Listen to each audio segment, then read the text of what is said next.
Bueno, Miguel Collado Di Franco, hemos trasladado un poco el set de grabación de agenda, eh, donde la energía eléctrica nos lo permite, ¿verdad que sí? Con algunos temas, pero bueno, lo importante es que el programa salga. Miguel Collado, que siempre nos acompaña para entender un poco el tema económico, porque él es el vicepresidente ejecutivo del Centro Regional de Estrategias Económicas Sostenibles, el CRES, está aquí con nosotros.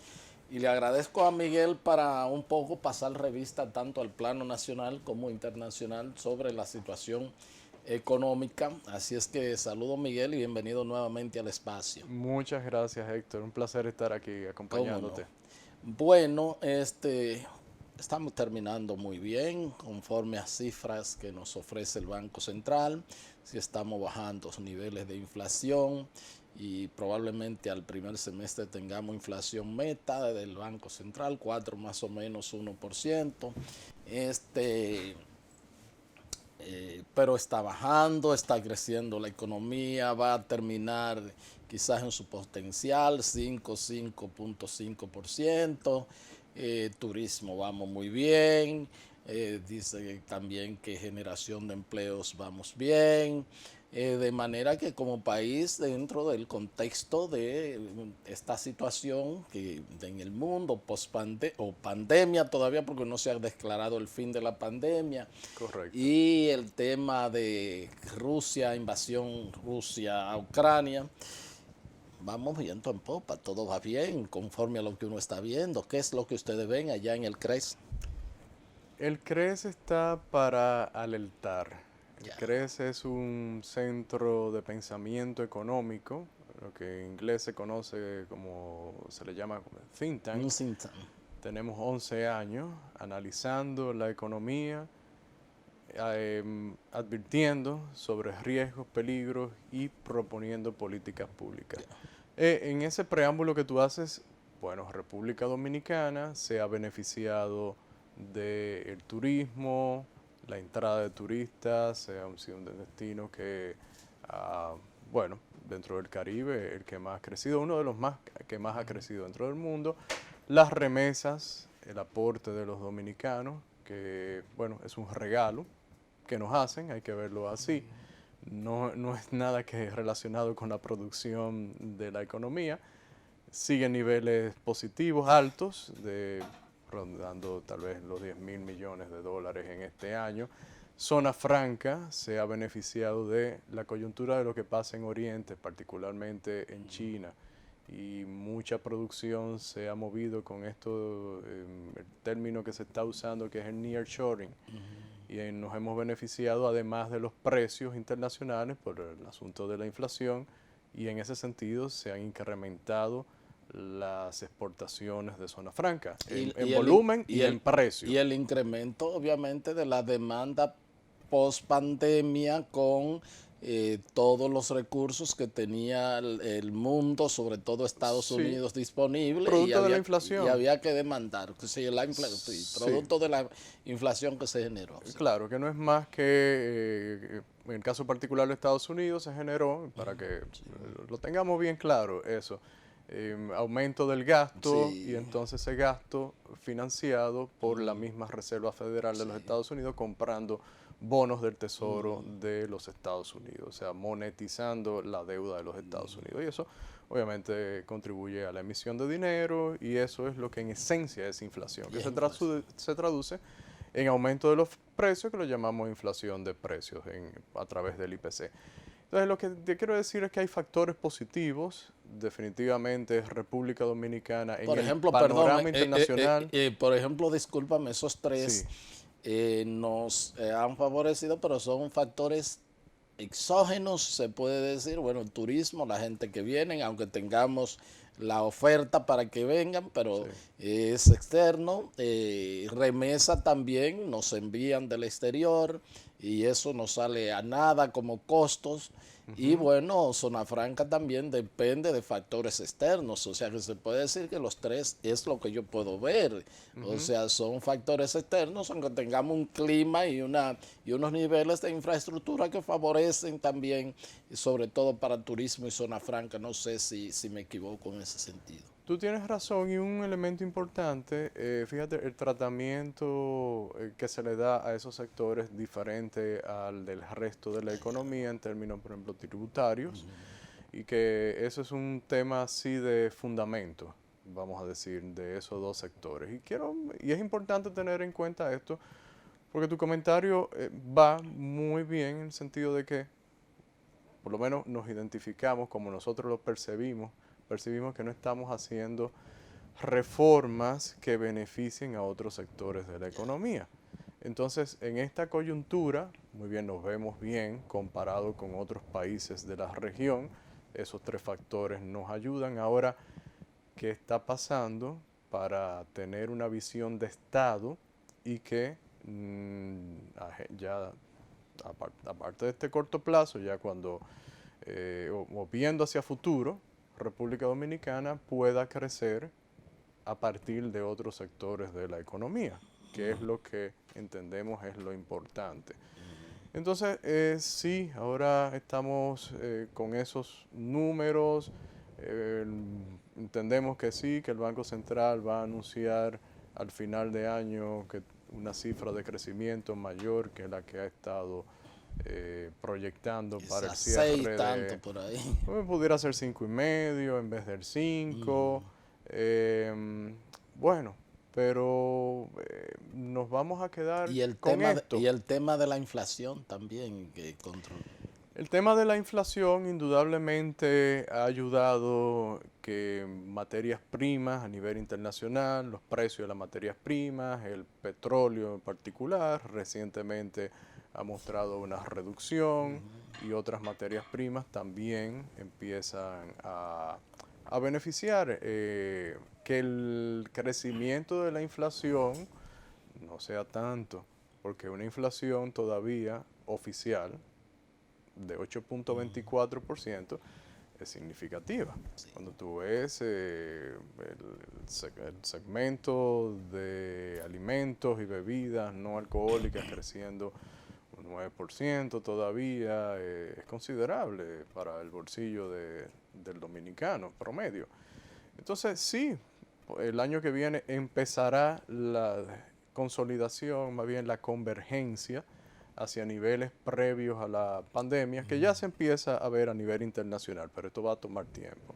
Todavía el año que viene, el año 2023, yo no soy tan optimista en términos de los niveles de inflación, con todavía riesgos internacionales, todavía una Reserva Federal de los Estados Unidos luchando contra la inflación en su país, que todavía hay una demanda importante de bienes y servicios que influye en consecuencia en los precios internacionales.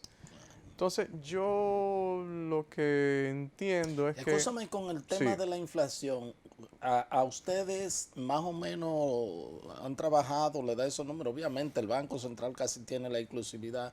Ustedes no trabajan en ese aspecto de medir más o menos si anda por ahí por los niveles que dice Banco Central. cuando uno revisa ciertos renglones del IPC, uno nota que en algunos tal vez pudiera haber un optimismo en cómo se calculan.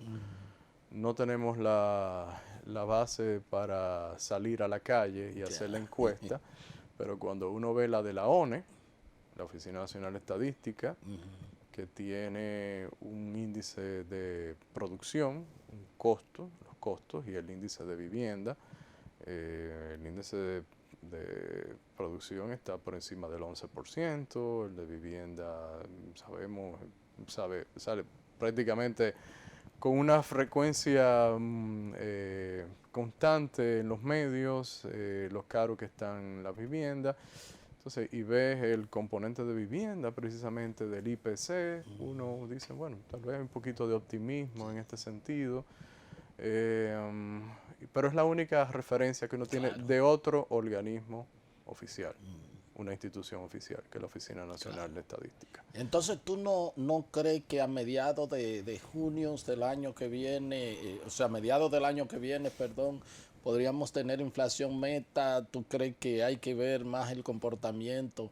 porque lo de Estados Unidos y la Reserva Federal con una lucha constante, pero Europa, lo que estoy viendo, inclusive creo que vi a España que la situación de la inflación, Europa en sentido general, obviamente el tema de los combustibles y todo eso, siguen luchando fuertemente. ¿Tú crees que podríamos mejorar lo de ahora, pero quizás meta 4 más o menos, uno sería muy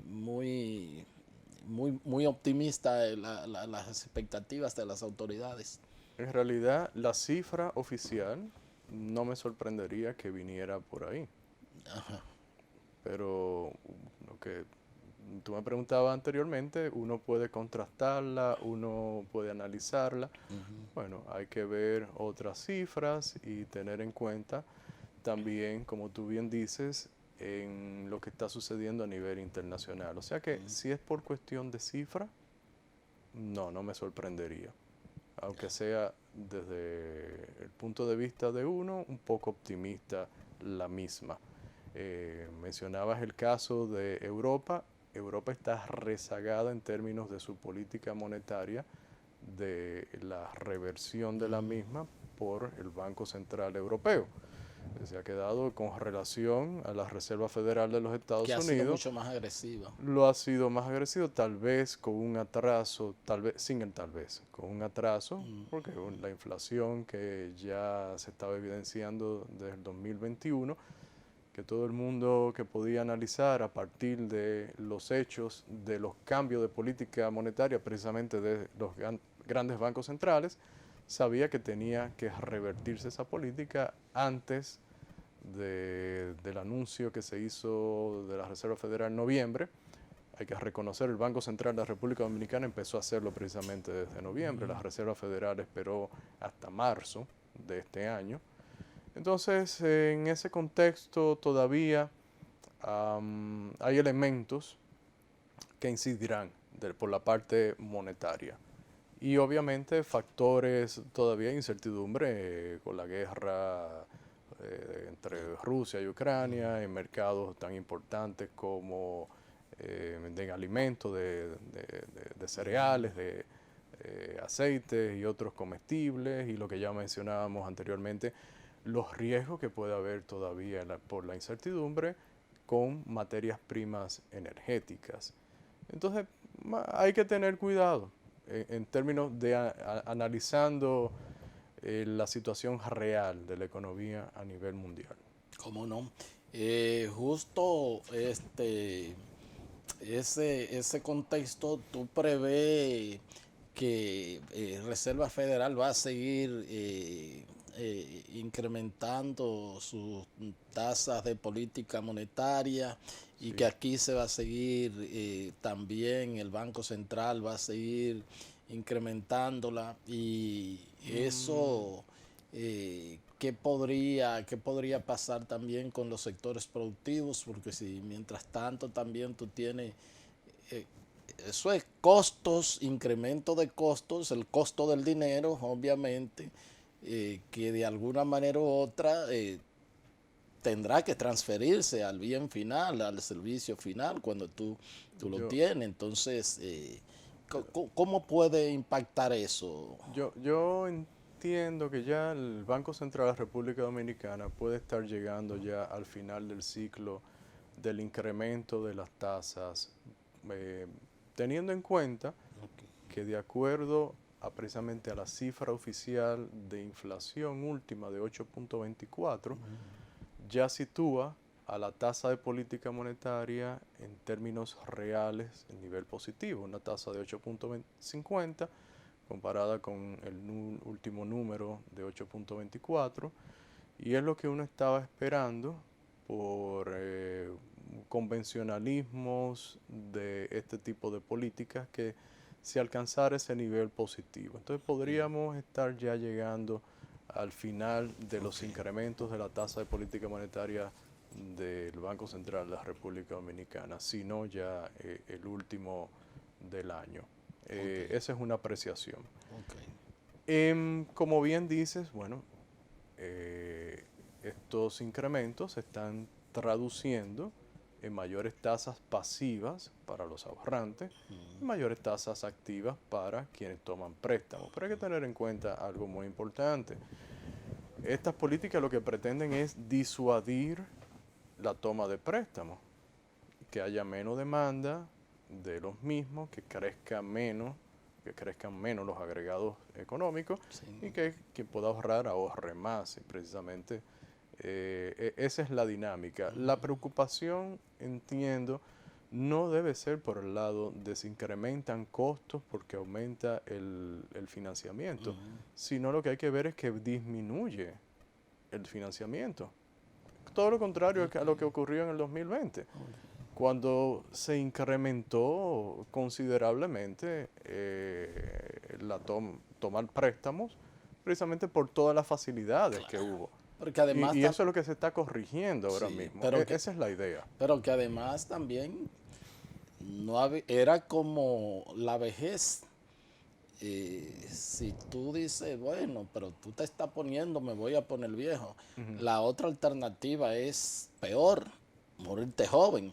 En el caso de 2020, no había otra alternativa. Los bancos centrales, el mundo, ¿verdad? Que quizás uno lo hicieron más agresivo que otro, pero era poner recursos, sacar recursos para tratar de mantener la economía a flote. Había otra alternativa. Había otro. Había otra alternativa en el mundo. ¿Cuál era? Independientemente, bueno, Pero parece que será la más fácil entonces. Que siempre la más fácil son gastar más Sí. a partir del fisco, del gobierno, eso significa endeudamiento, y luego los bancos centrales en muchos casos financiar con la compra de deuda, como decía anteriormente, o simplemente flexibilizar la oferta monetaria por medio de reducción de la tasa de política monetaria y otros mecanismos más. ¿Cuál era La otra era flexibilizar las economías, hacer reformas estructurales que permitieran tener una mayor oferta de bienes y servicios, independientemente de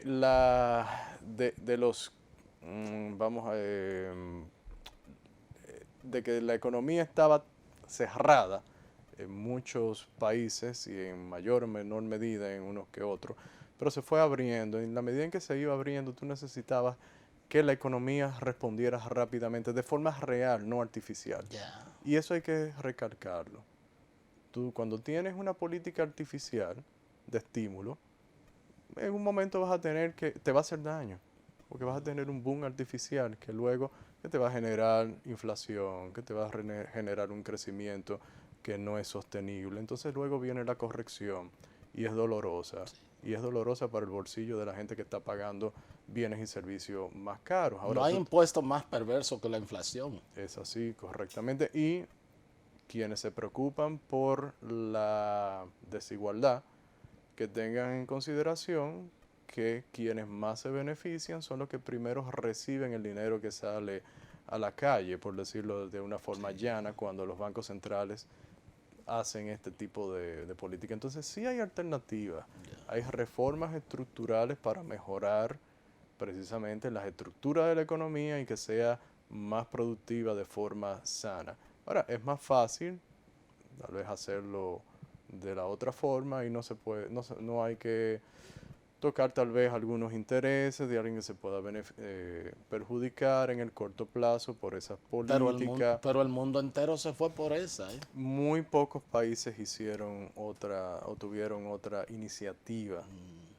Entonces, el punto es, bueno, si lo haces así, te va a costar. Entonces, si lo haces, vas a tener que asumir el costo como sociedad, que lo estamos asumiendo en términos de la inflación, por ejemplo, que es el más notorio. El incremento de la deuda, que es considerable. La deuda de República Dominicana pasó de poco más del 50%, actualmente un 62-63% del PIB desde el 19, ahora al 22. Estamos pagando ya, casi es constante, que estemos cercanos al 24% en la relación gastos e intereses como porcentaje de los ingresos tributarios, que somos el 7º país con esa mayor relación, o la relación, un poquito más específico, gastos en intereses como porcentaje de los ingresos fiscales, que es la que usa el Banco Mundial, el 7º país. En la región. En el mundo. En el mundo. En el mundo. Eso es preocupante, que tú consumas más del 3% de tu Producto Interno Bruto solo a pagar deuda. La parte de los impuestos, del gasto, perdón, del gasto. Sí, no estoy contabilizando el componente del capital. Okay. Entonces, tú buscas en el Banco Central, esas son las últimas cifras, 7º lugar en el mundo. Sin embargo, yo he visto a las autoridades felicitándose y tanto de decir, bueno, hemos reducido la deuda como porcentaje del Producto Interno Bruto. Porque el Producto Interno Bruto creció. Sí. Después que se contrajo en el 20, Sí, pues lógico que sí. ahora mismo sea, y entonces, sea menor. Se presenta eso como un logro.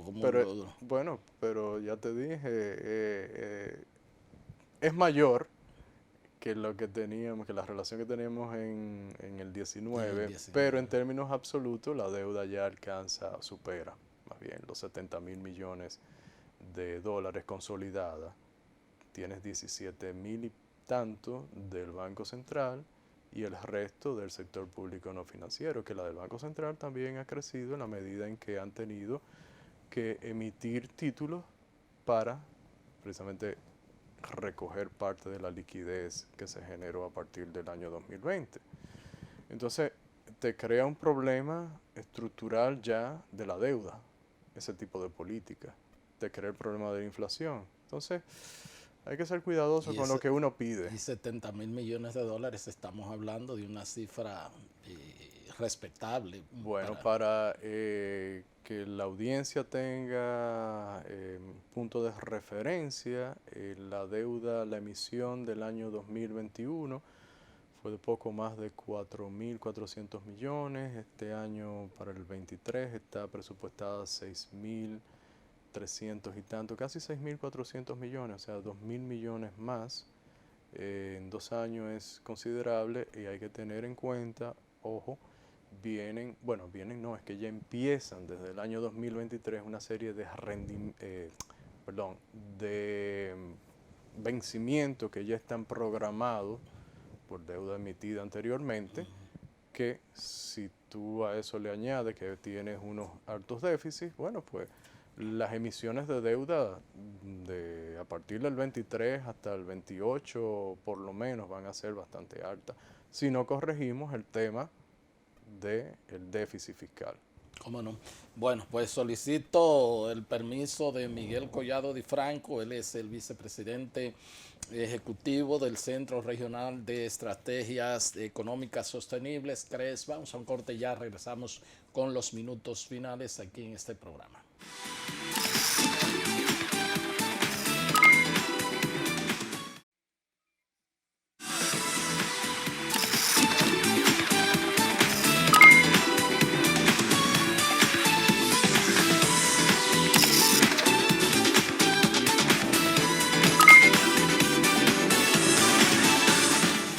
Bien, continuamos con esta entrevista con Miguel Collado Di Franco. Él es el vicepresidente ejecutivo del Centro Regional de Estrategias Económicas Sostenibles, CRES.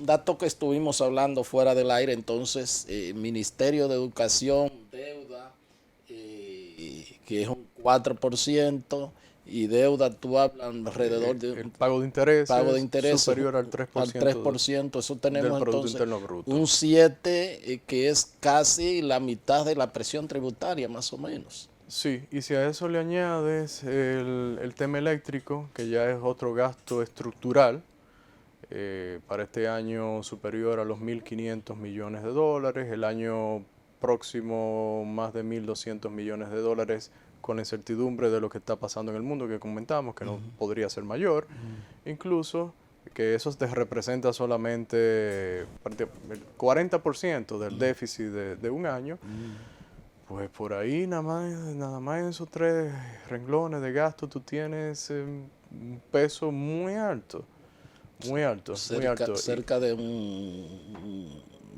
8, 9 por ahí. Sí, sí, sí, sí, sí, es así. Entonces, superior al 8 claro que sí, sí, sí, Ya. definitivamente. Entonces, tienes, vamos,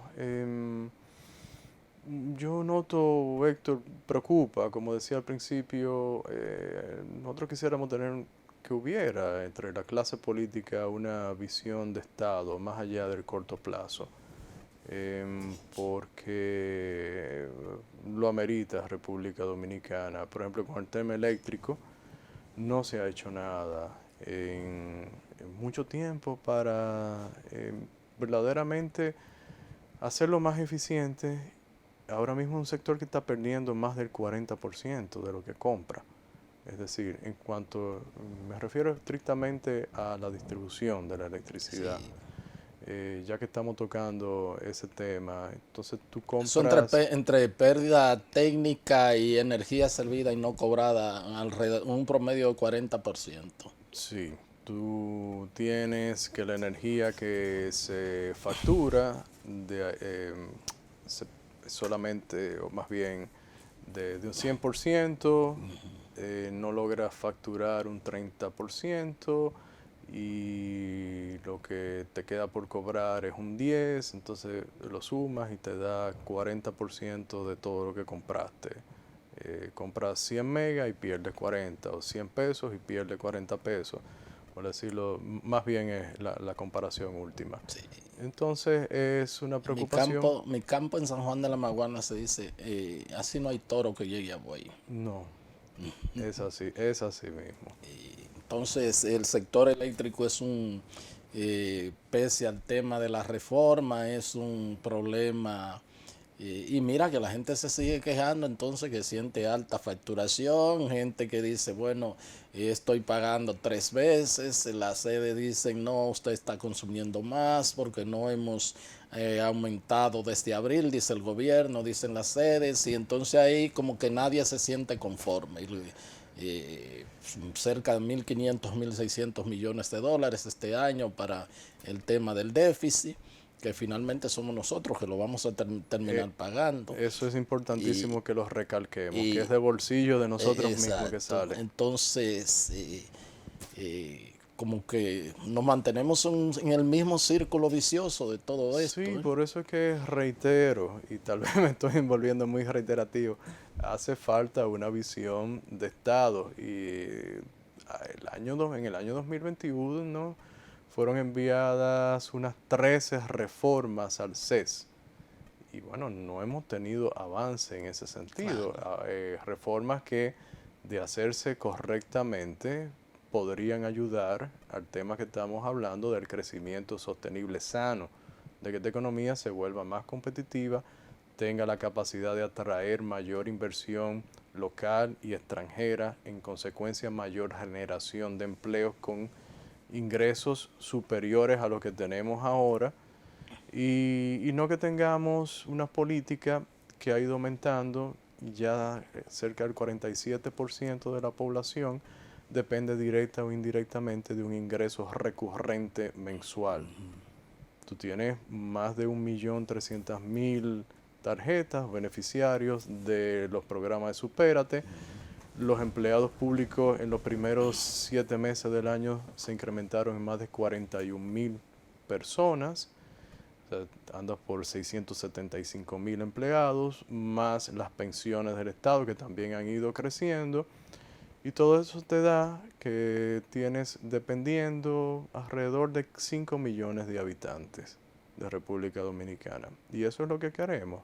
No, lo que queremos es lo anterior, que haya una producción que pueda absorber mano de obra, sea más productiva y en consecuencia gane más. Y, Y por cele- ahí es que vienen las y, reformas estructurales entonces. y celebramos, Miguel, que eh, inclusive los partidos disputan de cuál ha sido el que más ayudas sociales ha dado y cuál es el que más tarjetas ha dado, y a veces yo veo que celebramos esto, bueno, incrementamos la cantidad de tarjetas y el monto y digo, bueno, pues seguimos siendo más pobres porque estamos creciendo en pobreza porque en la medida en que tú insertas más gente a programas de asistencia social monetaria y de otras índoles, entonces tú estás reconociendo que pese a que crecemos y que avanzamos, entonces eso no te está sacando gente no se está creciendo con calidad de generar puestos de trabajo y todo esto, sino que tú lo que estás haciendo es con toda esa transferencia monetaria es porque hay más pobres. Eso es lo que en economía se puede pensar. Es correcto, es que entonces estamos creciendo pero no nos estamos desarrollando. Entonces estamos fracasando en términos de que las políticas que se implementan, las políticas públicas, sean exitosas en reducir la pobreza, en incrementar la riqueza del país. Y sí, se reduce a eso lamentablemente en palabras llanas. ¿Cómo no? Reformas estructurales se necesitan, son impostergables. Tú sabes que en el 23 no se va a poder porque es un año no preelectoral, sino electoral. Sí.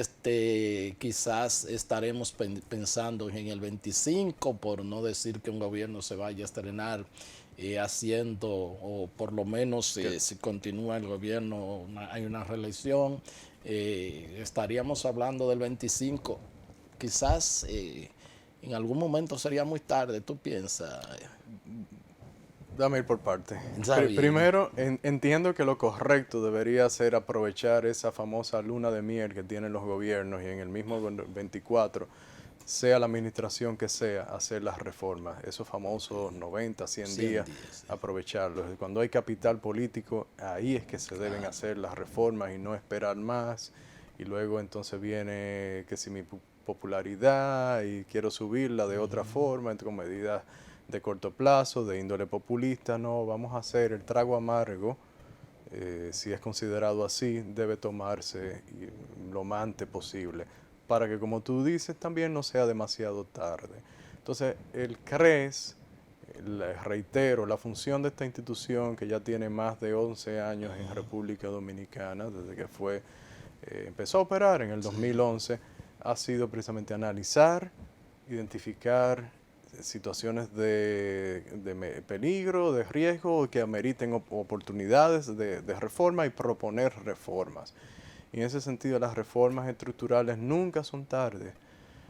O Yo le nunca es decía, tarde el perdón, momento de aplicarlas. perdón, Somos realistas, perdón. sí, Sí, yo dime. le decía eso mismo a Ernesto cuando venía aquí, siempre decía, bueno, pero es que a Sí, ustedes lo ven, Ernesto Selman, sí. así Ernesto Selman, a ustedes los ven como muy pesimista y siempre me decía, no, realista con los pies sobre la tierra.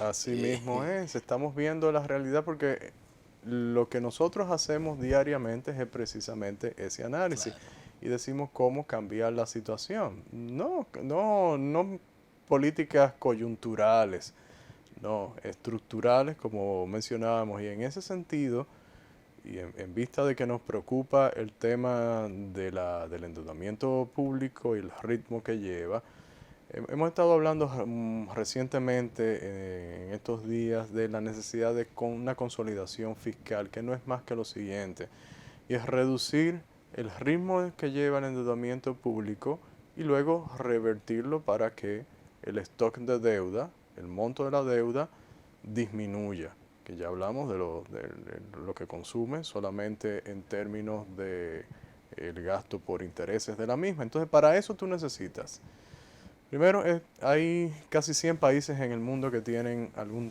tipo de regla fiscal. República Dominicana no lo tiene y se ha hablado de eso. Reglas fiscales por las cuales se rijan los políticos y que la sociedad sepa cuáles son. Y eso está contemplado en la Ley de Estrategia Nacional de Desarrollo la parte cuando de la indica. responsabilidad fiscal. Correcto, esas reglas fiscales deberían estar contenidas en una ley de responsabilidad fiscal, que es uno de los elementos del pacto fiscal. Entonces, una ley de responsabilidad fiscal que también ayudaría con un elemento importantísimo relacionado con el tema de la deuda, y es la capitalización del Banco Central, para que necesite menos emisiones de títulos. Eso va casi en 1 billón Andamos por los 900.000 o sea, millones de pesos, correcto. Entonces, el tema de la ley de responsabilidad fiscal con consecuencias para su incumplimiento o ante su incumplimiento, eso es importantísimo, una ley que tenga garras. Segundo, una reforma tributaria, pero en el buen sentido de la palabra. Es decir, reformar significa mejorar lo que existe. Y no hablamos aquí de estar incrementando la cantidad de figuras impositivas que ya existen, incrementando las tasas, sino simplificar el código tributario, que sea más fácil de administrar para la autoridad, pero también para que sea más fácil que el contribuyente pueda cumplir con él y poder aumentar las bases. Y tercero, el conjunto de reformas estructurales, sector eléctrico, transporte, mercado de combustible, mercado laboral.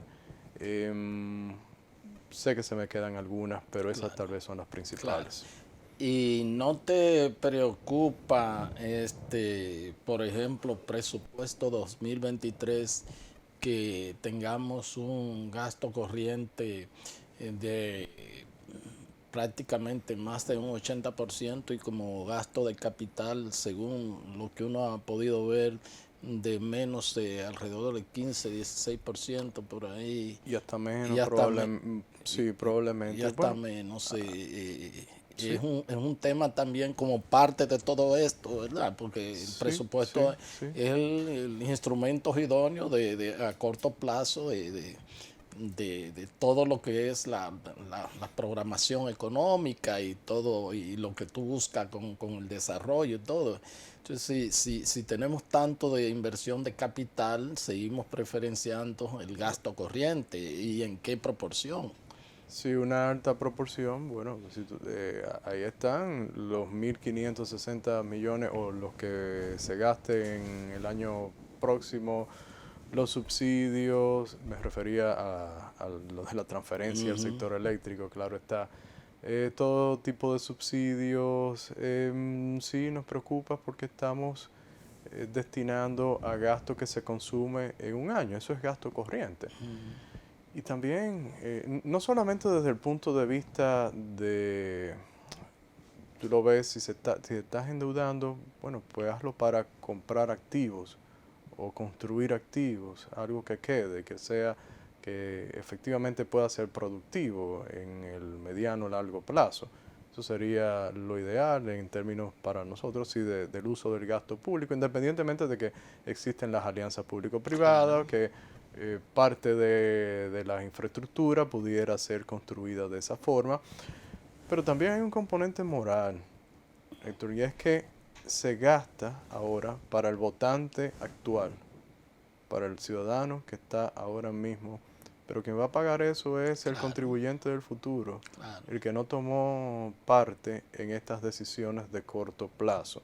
Y por eso el énfasis en la visión de Estado, que entiendo que está carente en el debate nacional. Y lo que tú dices, por ejemplo, con el tema de si nos endeudamos para un asunto que puede ser compra de activos o inversión de obras de infraestructura, porque también hay una tasa de rentabilidad, de retorno, que De esas bueno, está inversiones. a la vista de todos. Si tú tienes, por ejemplo, esas autopistas que se han hecho para el este del país y todo eso, ya ese dinero hace tiempo, por lo mismo movimiento de la economía que genera, que ya esa inversión prácticamente están recuperadas, aunque tú dices, bueno, seguimos pagando la deuda, pero lo que eso genera y las oportunidades de desarrollo de esos sectores, evidentemente que es un plus, ¿verdad? Sí, lo mismo pudiera decirse de algunas presas y Sí, hay de otras exactamente. obras de infraestructura de Sí, ese tipo. Ahora, hay un elemento muy importante que hemos analizado, la carencia precisamente de análisis ex ante, o sea, antes de que se haga el gasto y luego claro. posterior, de cuál es el rendimiento del gasto público corriente y el mismo de capital. Entonces, hemos desde el CRE propugnado de que, bueno, en vista de que los recursos económicos por definición son escasos, son limitados. Y en un país donde nos hacen falta tanto y tenemos que tomar prestado, se toma tanto prestado, pues es imprescindible que se haga una correcta evaluación independiente, incluso que tú tengas, como en otros países, un conjunto de personas que puedan hacer esas evaluaciones y ver la eficiencia y que el ciudadano sepa, tenga mayor claridad de cómo se está gastando su dinero y qué retorno está teniendo cada peso que aporta de impuestos. Claro, porque a veces inclusive pasa con cualquier desarrollo de un sector, de una provincia que se quiera, y además, bueno, si queremos, por ejemplo, turismo, si queremos esto, tenemos que hacer inversiones, etcétera, etcétera. Pero vamos a ver entonces la viabilidad de esto, no desde las perspectivas del gobierno y de lo que políticamente se requiera, sino vamos a ver, vamos a contratar firmas nacionales e internacionales para que me digan, bueno, esto es sostenible y viable económicamente en el tiempo, que el sector privado, pues, que se puedan generar los empleos y mantenerse y todo, y no solamente por querer complacer de que aquí con esto se puede resolver esto, sin tener un estudio que te lo establezca. Yo entiendo que en estos momentos en el que el país está exhibiendo unos avances institucionales, ese puede ser un avance importante desde el punto de vista de las políticas públicas, de las finanzas públicas, de la planificación estatal. Eso que estamos mencionando ahora mismo. Claro, mira, finalmente, el tiempo se nos ha ido. Sí. Vi a la gente de Banco Mundial, a la gente de Fondo Monetario Internacional, muy pesimista o muy optimista, con los pies sobre la tierra, para decir un tema que a ustedes les gusta, con respecto al 2023. Eso es tan así, y a nosotros algo se nos puede pegar de eso.